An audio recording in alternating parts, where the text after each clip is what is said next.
Tabbas jaruman masana'antar Kannywood mazansu da matansu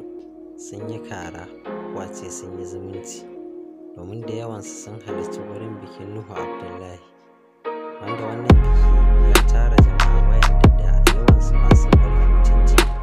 amma yanzu sun zo wannan bikin. Ko me yake tunanin ya jawo hakan?